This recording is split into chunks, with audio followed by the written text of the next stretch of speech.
Hello, hello. Welcome back to Retrieving Sanity with your host, Keegan. Today, my friends, I just want to talk about a little subject. Well, really, it's a phrase, and I'm sure you've either heard it or you may have said it yourself. Either way, it's something that is important to take a look at if we are to understand the afflicted ones with the disease of choice, especially for those that are close, whether it be friends, family, co-workers. If you have that kind of relationship with a co-worker, can't be too bad, right? I don't know. But this phrase gets uttered and uttered again, and sometimes it's kind of like, I'm sorry, because it seems to lose its value after so many times at least. But before we get too far into it, go ahead, hit like, leave a comment about what you want to hear or your thoughts on this episode, and well, just tag along for the journey that is retrieving sanity. So this phrase, it's a simple one, and it goes like this. I swear I'll stop tomorrow. Or, I swear just one more time. Or, one more hoorah. Whatever. But the thing is that this swear, if you will, is a solemn oath, if not to themselves, to other people. And the thing is, we have got to understand that whenever they say this, they mean it, unless they're doing it to get out of something, or if someone's trying to, coerce them into something they don't want to do. And it's just saying it just to avoid more of a hustle, or not hustle, a hassle, sorry. But the thing is, whenever they say this and mean it, it kind of makes you wonder, why can't they just stop? They said they want to. They said they will. So what gives? The answer is a little complicated, but it's also rather simple. So, I swear I'll stop tomorrow. First of all, tomorrow is never promised. We all know that. It says it like on those motivational posters, right? Today is a present, it's a gift. But tomorrow, no one knows. And that's just the thing. If you're always going to be waiting for tomorrow, it never comes, right? But saying this is along the lines of procrastination. And how do we get out of procrastination? Well, we just gotta do it. That's it. You just gotta do it.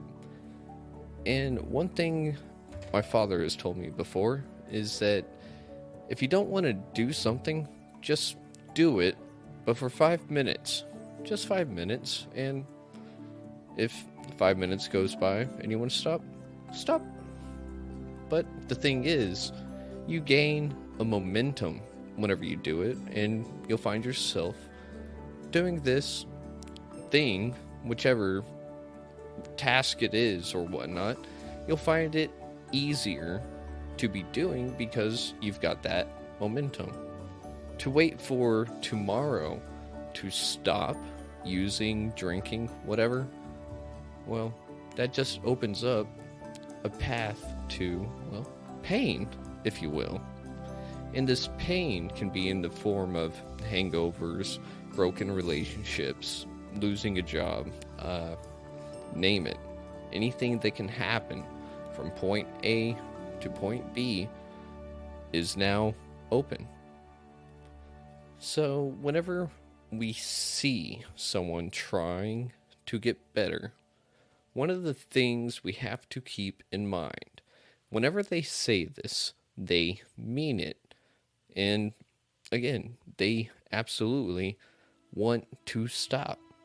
Whenever they say this, well, you have to remember their priorities have been rearranged, as if they went on vacation for a little bit and they had someone come over and, well, just watch the dogs, if you will, and they allowed them to stay there, being a kind host or friend for someone that's doing them a favor.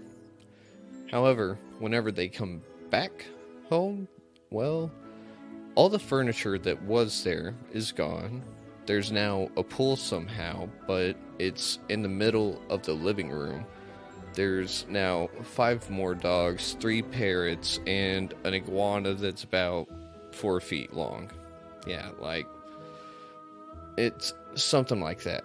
It just gets so befuddled that it's hard to make sense of.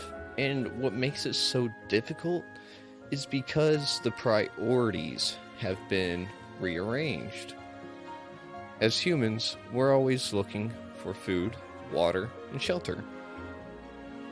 But whenever you have the disease of choice, you now are seeking numero uno, which is your substance. And you'll do just about anything to get it. If not, literally anything. Just ask. Some people don't want to tell you what they've done, and for good reason. But you have to think.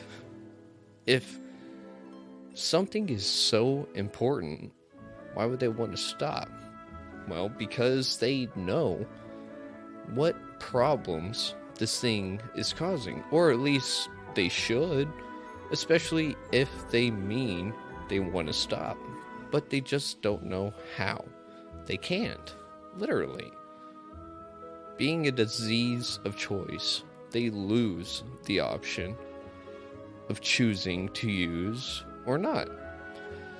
I say this, but it is a choice to get help. However, remember, this substance is now paramount to their survival. If you don't believe me, think of it like this.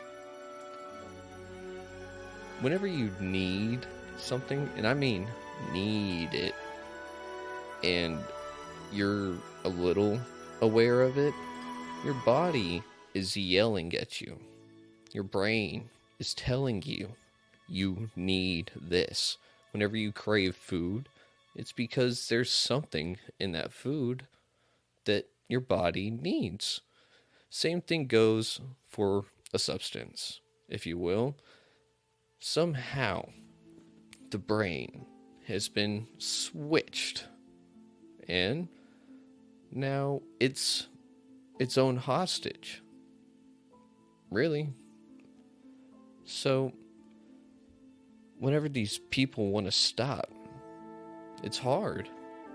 And they want to. Maybe they can stop for an hour, a day, maybe a week, maybe even a whole month.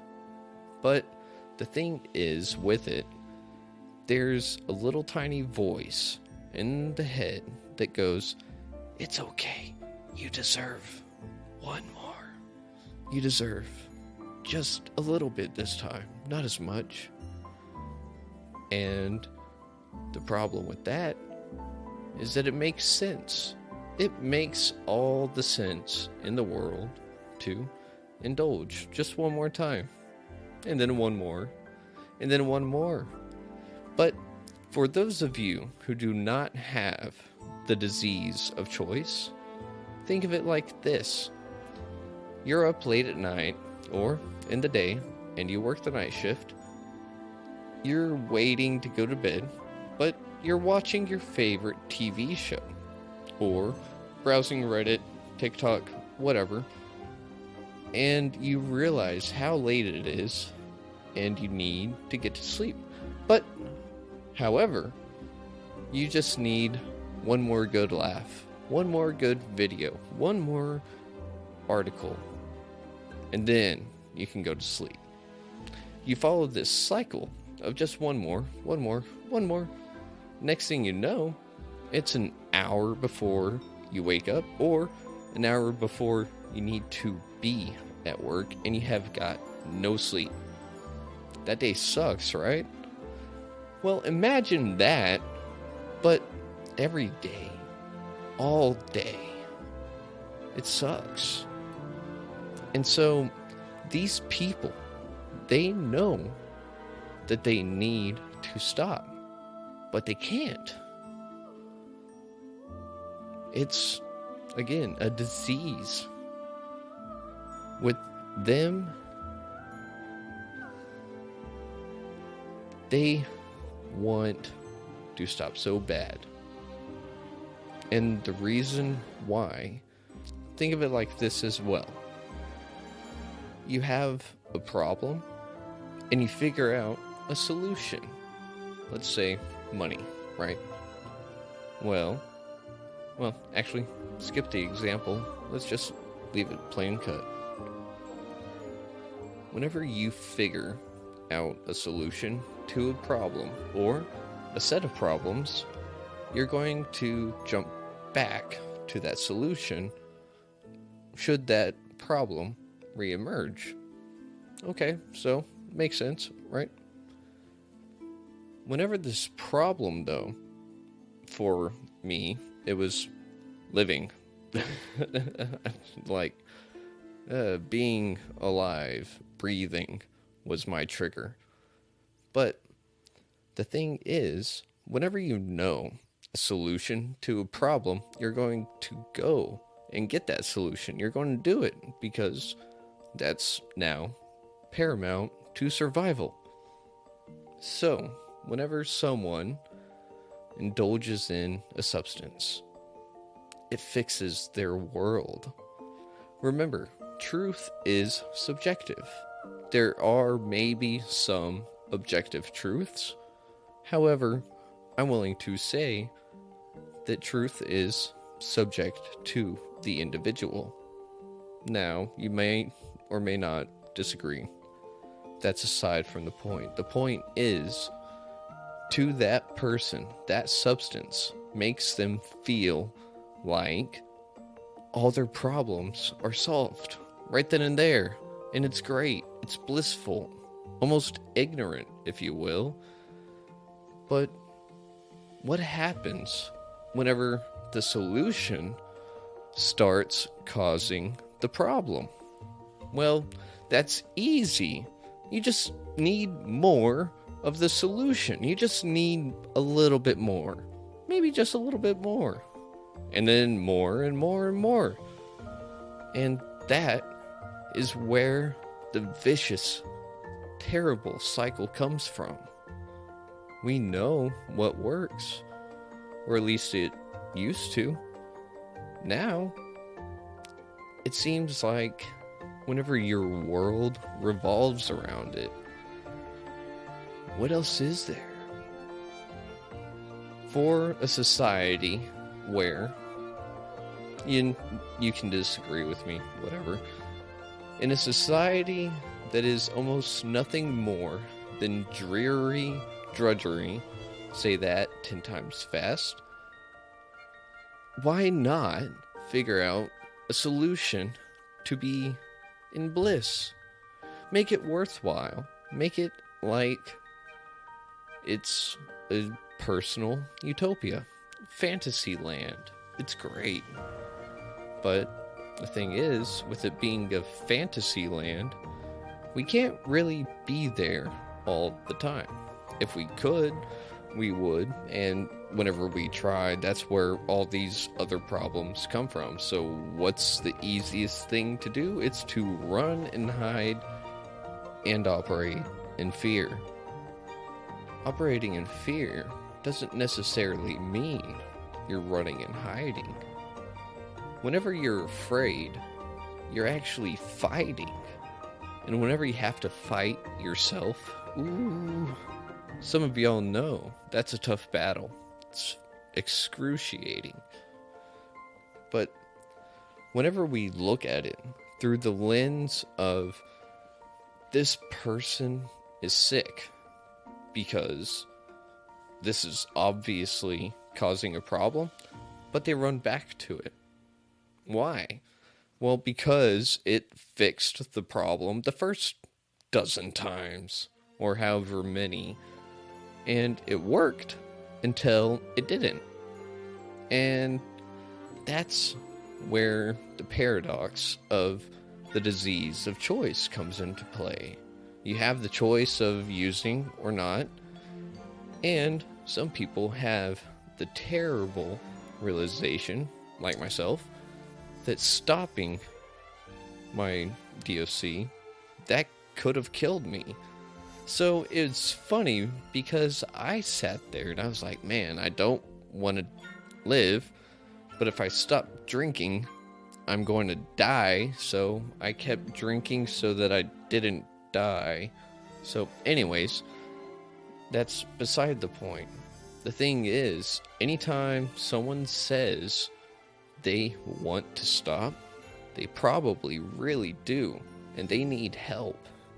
And a lot of us don't like help. It takes a special place, many a rock bottom, some rock bottoms way deeper than others, while for some people, it's comparatively shallow. But that's one thing as an afflicted person should never do, is compare rock bottoms. What they should do instead is help out the next person, because who else better to help those that suffer from the disease of choice than another afflicted person that has made it to the other side, as they like to say. So, in conclusion, let's kind of look at just one more thing. If it's supposed to be so easy to stop, if it could take just one swear, one solemn oath, one night of absolute conviction to stop and stay stopped, we would have done it a long, long time ago. The problem is, we kind of forget what it's like to be on the other side, if we ever knew in the first place. So, you're not only trying to accept something new, you're also walking into something called fear. But this is a different kind of fear. So, whenever you hear someone say, "I swear I'll stop," instead of hearing "swear," replace that with "I need help." You can't force them into getting help, though. This has to be their choice. That's the paradox of the disease of choice. They have to be the one to break the cycle. They have to be the one that makes that conscious... They have to be the one to make that conscious decision, that effort into actually overcoming their affliction. Because of this, they might feel weak, they might feel helpless. Don't belittle them, don't criticize them. Trust me, they're beating themselves up way more than you ever will. Believe me, they are. They don't need you to do anything but just help. With that, I shall sign off for today. Or maybe not. Yeah, it's about that time. Y'all have listened to enough. Until tomorrow.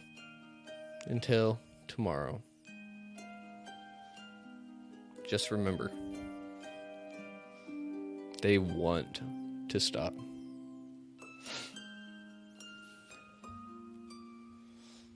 They want to stop. Give them a little hand. They deserve it, even if you think they don't, because no one deserves the disease of choice. I'll talk to y'all next time. Sean.